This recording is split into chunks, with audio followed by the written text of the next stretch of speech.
Então, o que seria a estatística descritiva? A estatística descritiva ela é a etapa inicial da análise utilizada para descrever, organizar e resumir os dados coletados.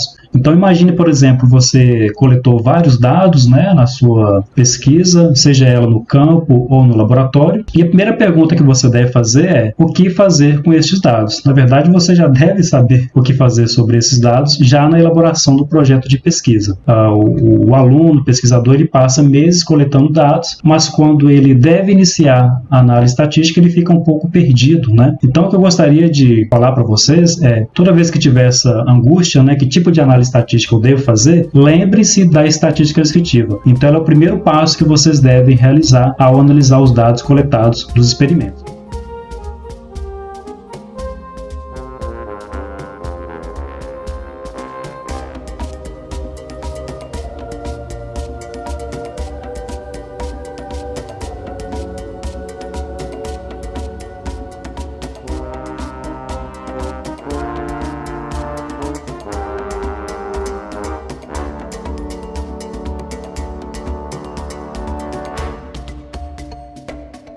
Então, inicialmente, imagina, por exemplo, que vocês foram no campo e coletaram dados de 120 árvores. Cada valor desse no slide corresponde, por exemplo, ao diâmetro na altura do peito da árvore, em centímetros, por exemplo. Então, esses dados inicialmente coletados, eles recebem o nome de dados brutos. E aí eu gostaria, então, de apresentar alguns conceitos para vocês, que são o seguinte. Eu tenho, portanto, os dados brutos, que são esses dados inicialmente coletados, mas eles são dados não organizados. A partir do momento que eu faço qualquer classificação dos dados ou organização, eu tenho um rol. Então, um rol seria dados ordenados por alguma ordem de grandeza. Por exemplo, em ordem crescente ou decrescente. Eu tenho também a frequência, que é o número de vezes que um mesmo valor se repete. E eu gostaria também de acrescentar outros dois conceitos aqui, ou nomenclaturas, que se refere ao tamanho populacional e tamanho amostral. Toda vez que eu citar, por exemplo, N maiúsculo, eu estou me referindo a tamanho populacional, ou seja, que é obtido através de um censo. Você vai quantificar todos os indivíduos da população. E quando eu listar N minúsculo, eu estou me referindo a tamanho amostral. Portanto, dados brutos são aqueles dados inicialmente coletados que ainda não se transformaram em rol. Você vai obter esses dados a partir de anotações em pranchetas, por exemplo, vai digitar no Excel e em seguida organizar tudo bonitinho através de colunas. E a etapa seguinte é realizar a estatística descritiva. Então, a pergunta que se faz é o que fazer com as observações que coletamos no campo através dos nossos experimentos, né? Então, esses dados devem ser resumidos através da estatística descritiva. É transformar, por exemplo, aqueles 120 dados coletados em alguns poucos valores, representando o valor mínimo, o valor máximo, a média aritmética, moda, entre outros. As medidas de posição, elas são bem simples de se obter. Então, imagine, por exemplo, que vocês foram ao campo e encontraram os seguintes valores. Valor 4, 5, 4, 6, 5, 8, 4. Você sabe que esses valores representam os dados brutos. Inicialmente, é interessante transformar esses dados brutos em rol. Então, qual seria o rol? Valor 4, 4, valores ordenados de forma crescente. 5, 5, 6 e 8. Agora eu tenho o rol. Qual seria o valor mínimo? Fácil de identificar, o valor 4. Valor máximo seria o valor 8. A moda é o valor que mais se repete. Qual o valor que mais se repetiu? O valor 4. A mediana é aquele valor que divide o conjunto de dados em 2. Então, observe que a mediana aqui seria o valor 5, ou seja, eu tenho 50% dos valores à direita e 50% dos valores à esquerda. A mediana seria 5. Mas, professor, caso eu tivesse apenas essa quantidade de valores, aqui eu tenho um conjunto de dados par. Aqui o meu conjunto de dados é ímpar. O meu tamanho amostral foi qual? Igual a 7. Já nesse tamanho amostral, eu tenho quantas amostras? 6. Portanto, aqui eu tenho um conjunto de dados ímpar e um conjunto de dados par. Quando o meu conjunto de dados ele é ímpar, fica fácil eu encontrar a mediana, né, que a gente viu aqui que seria o valor igual a 5. No caso de um conjunto de dados par, a mediana seria a média aritmética dos dois valores que ocupam a posição central para dados organizados em ordem crescente, ou seja, após obter o rol. Nesse caso aqui, a minha mediana seria 4 mais 5, 9. 9 dividido por 2 seria 4,5. Mas, professor, quando utilizar a mediana, quando utilizar a média aritmética, por exemplo? A mediana você utiliza principalmente quando você tem outliers. O que seria outliers? Seriam valores discrepantes. Vamos imaginar, por exemplo, que nesse conjunto amostral eu encontrei um valor igual a 17. Então, esse valor 17 seria um erro de coleta de dados? Seria um erro na obtenção desse valor? Ou seria realmente um outlier, um valor discrepante dos demais? Neste caso, a mediana poderia ser útil, porque a média ela pode sofrer a influência desse valor discrepante. Já a mediana ela corrige a presença de outliers. E neste caso pode ser útil caso você queira apresentar uma medida de tendência central para uma variável que possui outliers ou valores discrepantes. Portanto, medidas de posição elas vão fornecer a você uma medida de tendência central. Já as medidas de dispersão elas fornecem informações a respeito da variabilidade do conjunto de dados. E essa variabilidade ela pode ser obtida através destes parâmetros de estatística descritiva e dispersão.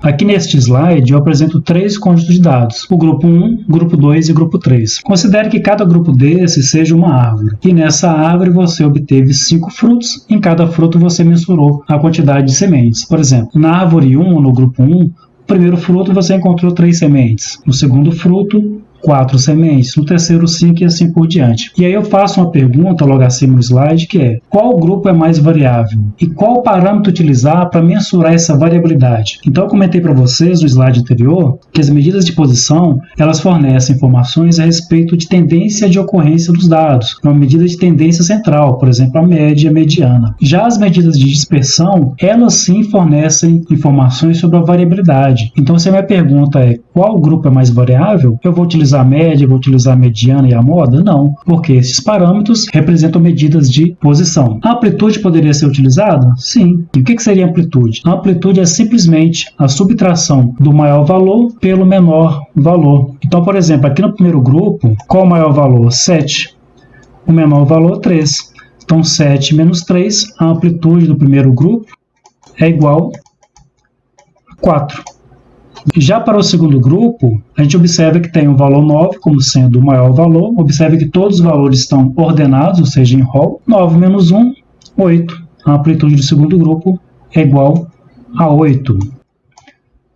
E no terceiro e último grupo, observe que a variabilidade ela é inexistente. Por quê? Porque eu obtive apenas um valor, que é o valor 5. Em todos os frutos foram quantificados 5 sementes. Então, 5 menos 5, 0, 0 seria a amplitude do último grupo. Então, de acordo com a amplitude, qual o grupo mais variável? Seria o grupo de número 2. Ok? Então, a amplitude é a medida de dispersão mais elementar, é a mais simples. É simplesmente você subtrair o maior valor pelo menor valor. Em seguida, a gente tem outros parâmetros para mensurar a variabilidade. Eu tenho, por exemplo, a variância. O que seria a variância? A variância é a soma dos quadrados dos desvios em relação à média aritmética, dividido pelo número de observações da amostra menos 1. O que seria desvios em relação à média aritmética? O desvio é cada valor amostrado no campo menos a média aritmética elevada ao quadrado. Então, vou ter diversos desvios. Cada desvio corresponde a um valor da amostra menos a média aritmética elevado ao quadrado. Finalmente, eu faço o somatório de todos os desvios e vou dividir por n menos 1. Então, a ideia de utilizar a variância, ela permite inferir sobre a variabilidade amostral dos dados. Entretanto, ela tem um porém, que ela é expressa ao quadrado. Né? Por quê? Porque você elevou ao quadrado todos os desvios. Com isso, se eu mensurar, por exemplo, alguma medida em centímetro, o resultado vai ser de variância centímetro ao quadrado. Se eu mensurei a altura em metros, ao obter a variância dessa altura das plantas, eu vou obter metros ao quadrado, tá? Então é um porém, mas a variância é necessária para você obter em seguida o desvio padrão. Então o desvio padrão é como se você estivesse retornando a unidade de medida dos dados obtidos no campo, porque eu vou retirar a raiz quadrada da variância. Portanto, o desvio padrão é simplesmente a raiz quadrada da variância. Então, além de permitir você inferir sobre a variabilidade amostral, ela tem essa vantagem de ser expressa na mesma unidade de medida que você obteve os dados no campo. Para exemplificar o cálculo da variância do desvio padrão, eu estou apresentando aqui os valores daqueles 3 grupos, né, o grupo 1, 2 e 3. Para o grupo 1, a variância seria simplesmente o cálculo do desvio, ou seja, cada valor aqui da minha amostra subtraído pela média aritmética elevado ao quadrado. Então, se você fizer o somatório aqui de todos os valores, né, a média aritmética vai ser igual a 5. E, finalmente, eu vou dividir por n-1, ou seja, o tamanho amostral menos 1. Meu tamanho amostral aqui, ele é igual a 5. 5 menos 1, 4. Você faz todo o procedimento de cálculo. Finalmente, eu tenho 10 dividido por 4 é igual a 2,5 metros ao quadrado. Lembrando aí, como eu elevei ao quadrado cada desvio, a minha unidade de medida no cálculo da variância vai ser em metros ao quadrado. Em seguida, eu posso obter o desvio padrão, que é simplesmente a raiz quadrada da variância. Eu tenho como resultado 1,58 metros. Então, aqui eu já tenho a informação na mesma unidade de medida com que eu coletei a informação ou dados no campo. Tá bom, gente? E aí, em seguida, para exemplificar, eu calculei também a variância aqui do grupo 2 e do grupo 3, tá?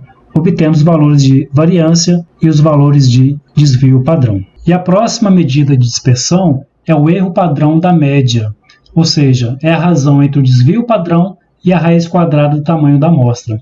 Então, por exemplo, para esse grupo 1, onde eu tenho 5 amostras, foi obtido previamente o desvio padrão, cujo valor foi 1,58, e eu vou fazer a divisão pela raiz quadrada do tamanho amostral. O tamanho amostral, nesse caso, é igual a 5, eu tenho 5 amostras. A raiz quadrada de 5 é igual a 2,24. Faço esta razão e obtive o valor 0,7 metros, ou seja, o valor é obtido na mesma unidade de medida que você coletou os dados no campo. Portanto, é uma medida da precisão da média amostral calculada, ou seja, toda vez que você obter a estimativa de erro padrão, você também está apresentando a medida de precisão da média amostral obtida. Em outras palavras, é o desvio padrão de uma população de médias amostrais. Por exemplo, vamos imaginar que no campo, você está fazendo um trabalho de campo numa floresta, né?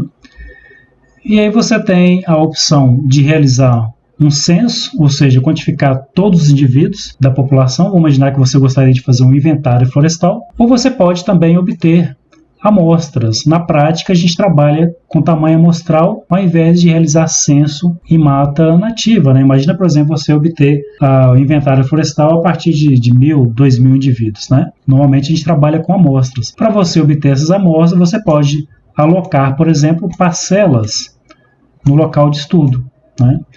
Em cada parcela dessa, eu vou obter uma média aritmética.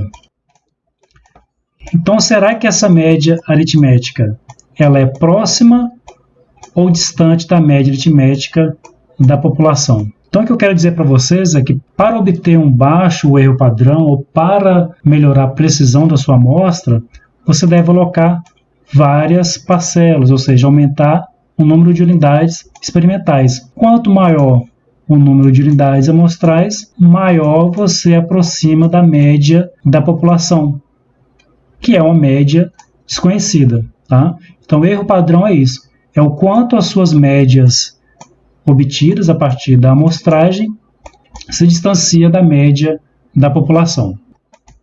A outra estimativa que pode ser obtida é do coeficiente de variação. O coeficiente de variação é a razão entre o desvio padrão e a média aritmética multiplicado por 100, ou seja, eu vou ter uma estimativa em porcentagem. E essa é exatamente a vantagem, porque conjunto de dados com diferentes unidades de medidas, vamos imaginar, por exemplo, que você tem uma variável mensurada em quilogramas e outra em metros. E eu quero identificar onde é que teve maior variabilidade. Entretanto, são unidades de medidas diferentes. Para isso, eu utilizo o coeficiente de variação, porque essa estimativa de variabilidade ela vai ser em porcentagem, tá? Então, ao invés de utilizar a variância ou desvio padrão, eu vou utilizar o coeficiente de variação para comparar unidades de medidas distintas. Então, o coeficiente de variação ele vai exprimir a variabilidade em relação à média aritmética. Olha só neste caso aqui, para vocês entenderem bem a importância do uso do coeficiente de variação. O pesquisador obteve estimativas de comprimento em metros e massa em quilogramas de chapas de madeira, portanto, são duas variáveis com unidades de medidas distintas. Inicialmente, ele obteve a média aritmética para as duas variáveis, comprimento e massa. Posteriormente, ele obteve o desvio padrão, que é a raiz quadrada da variância. E, por último, obteve o coeficiente de variação, que é a razão entre o desvio padrão e a média aritmética multiplicado por 100. Então, observe que se eu utilizar apenas o desvio padrão para comparar a variabilidade entre unidades de medida distintas, não é possível. Eu não posso comparar a variabilidade de uma variável que foi mensurada em metros com uma outra variável que foi mensurada em quilogramas. Eu não posso dizer que 0,66 metros representa maior variabilidade do que 6 quilos, né? Então, para isso, eu utilizo o coeficiente de variação de acordo com o valor obtido. O valor igual a 12% indica que, para a variável massa, há maior variabilidade do conjunto amostral do que para a variável comprimento, que foi obtida apenas 5,5% de variabilidade. Tá? Então, conforme o coeficiente de variação, essas toras de madeira ou chapas de madeira são aproximadamente 2 vezes mais dispersas, ou seja, variáveis, quanto à massa do que quanto ao comprimento. Ok, pessoal? Então, pela aula de hoje era isso e a gente se vê no próximo encontro. Tchau, tchau!